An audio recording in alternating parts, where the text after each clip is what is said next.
Development. ನಾನು ಬೇರೆಯವ್ರ ಥರ ಬಿಜೆಪಿಯ ನಾಯಕರುಗಳ ಥರ ಕೇವಲ ಘೋಷಣೆಯಾಗಿ ನನ್ನ ಕಾರ್ಯಕ್ರಮಗಳನ್ನು ಉಳಿಸಿಲ್ಲ, ಜಾರಿಗೆ ತಂದಿದ್ದೇನೆ, ಹಣ ಕೊಟ್ಟಿದ್ದೇನೆ. ಇವತ್ತು ನರೇಗಾ ಸ್ಕೀಮ್ನ ಕಾರ್ಯಕ್ರಮ ಏನಿದೆ ಕೇಂದ್ರ ಸರ್ಕಾರದಲ್ಲಿ, ಇಲ್ಲಿಯವರೆಗೆ 2,500 ಕೋಟಿ ಹಣ ಇನ್ನೂ ಬಿಡುಗಡೆ ಮಾಡಿಲ್ಲ ಕೇಂದ್ರ ಸರ್ಕಾರ. ಅದರ ಹಣದ ಜವಾಬ್ದಾರಿಯನ್ನು ನಮ್ಮ ಸರ್ಕಾರವೇ ವಹಿಸ್ಕೊತು. ನಾನೇ 1,500 ಕೋಟಿ ಹಣ ಬಿಡುಗಡೆ ಮಾಡಿದ್ದೇನೆ ರಾಜ್ಯ ಸರ್ಕಾರದಿಂದ ನರೇಗಾ ಸ್ಕೀಮ್ನಲ್ಲಿ.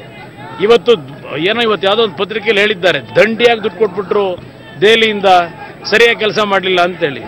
ಕೇಂದ್ರ ಸರ್ಕಾರ ದುಡ್ಡೇನು ಕೊಟ್ಟಿದ್ದಾರೆ ಗೊತ್ತಿದೆ ನನಗೆ. ಬರಗಾಲದ ವಿಷಯದಲ್ಲಿ, ಮುಂಗಾರಿನ ಬರಗಾಲದಲ್ಲಿ ನಾವು 2,500 ಕೋಟಿ ಹಣ ಕೇಳಿದ್ರೆ 900 ಕೋಟಿ ಘೋಷಣೆ ಮಾಡಿದ್ರು ಕೊಡ್ತೀವಿ ಅಂತ ಹೇಳಿ. ಅದರಲ್ಲಿ 430 ಕೋಟಿ ಕೊಟ್ಟಿದ್ದಾರೆ, ಇನ್ನೂ ಸಂಪೂರ್ಣ ಹಣ ಕೊಡಲಿಲ್ಲ. ಇದು ಕೇಂದ್ರ ಸರ್ಕಾರ ಕೊಡ್ತಾ ಇರತಕ್ಕಂಥ ಕರ್ನಾಟಕ ರಾಜ್ಯಕ್ಕೆ ಕೊಡುಗೆ ಇದೆ.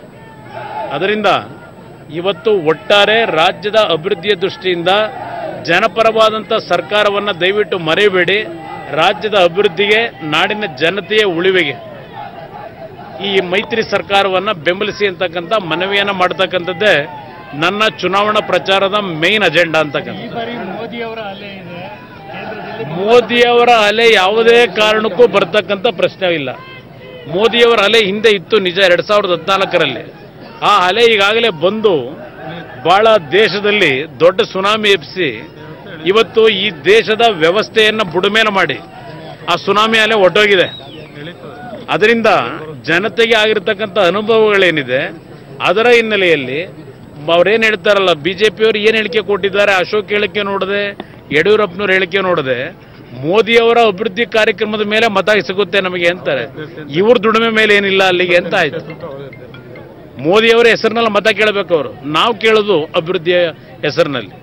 ಅದರಿಂದ ಈ ಚುನಾವಣೆ ನಾಡಿನ ಜನತೆಯೂ ಯೋಚನೆ ಮಾಡ್ತಾರೆ, ಅಪಪ್ರಚಾರಗಳಿಗೆ ಬಲಿ ಬೀಳೋದಿಲ್ಲ ಅಂತಕ್ಕಂಥದ್ದು ನನ್ನ ಅಭಿಪ್ರಾಯ. ಸಣ್ಣ ಪುಟ್ಟ ದೋಷಗಳು ಇರ್ತದೆ, ಅದಕ್ಕೇನು ಅಂತ ಗಾಬರಿ ಆಗಬೇಕಾಗಿಲ್ಲ.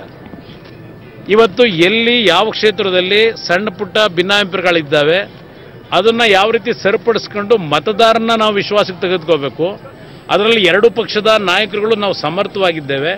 ಆ ಸಣ್ಣ ಪುಟ್ಟ ಲೋಪದೋಷಗಳಿಗೆ ಮೆಡಿಸಿನ್ ಯಾಕೆ ಕೊಡಬೇಕು ಅನ್ನೋದು ಗೊತ್ತಿದೆ. ಅದನ್ನು ಕೊಟ್ಟು ಇವತ್ತು ಯಶಸ್ವಿಯಾಗಿ ಎರಡೂ ಪಕ್ಷಗಳು ಮೈತ್ರಿಯ ಒಂದು ಸರ್ಕಾರವನ್ನು ರಚನೆ ಮಾಡಿರ್ತಕ್ಕಂಥದ್ದು ಒಂದು ಭಾಗ. ಈ ಚುನಾವಣೆಯ ಮೈತ್ರಿ ಧರ್ಮವನ್ನು ಪಾಲಿಸ್ತಕ್ಕಂಥದ್ರಲ್ಲಿ ಒಟ್ಟಾಗಿ ನಾಯಕರುಗಳು ನಾವು ಕೆಲಸ ಮಾಡ್ತೀವಿ.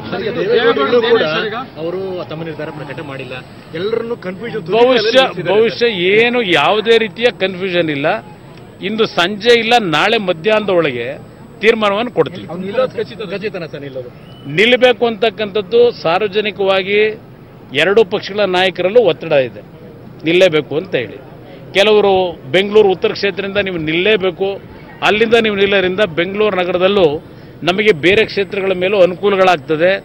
ಬೇರೆ ಚಿಕ್ಕಬಳ್ಳಾಪುರ ಇರ್ಬೋದು, ಕೋಲಾರ ಜಿಲ್ಲೆಯ ಮೇಲೂ ಅದರ ಎಫೆಕ್ಟ್ ಇದೆ. ನೀವು ಬೆಂಗಳೂರು ನಾರ್ತ್ನಲ್ಲಿ ನಿಲ್ಲಬೇಕು ಅನ್ನೋದು ಭಾಳ ಜನದ ಒತ್ತಾಯ ಇದೆ ಕಾಂಗ್ರೆಸ್ ನಾಯಕರಲ್ಲೂ. ತುಮಕೂರಿನವರು ನಮಗೊಂದು ಅವಕಾಶ ಕೊಡಿ, ನೀವು ಇಲ್ಲೇ ನಿಲ್ಲಬೇಕು ಅಂತ ತುಮಕೂರಿನವ್ರದ್ದು ಪ್ರೆಷರ್ ಇದೆ. ಅದರಿಂದ ತುಮಕೂರು ಇಲ್ಲ ಉತ್ತರ ಅಂತಕ್ಕಂಥದ್ದು ನಾಳೆ ತೀರ್ಮಾನ ಮಾಡಿ.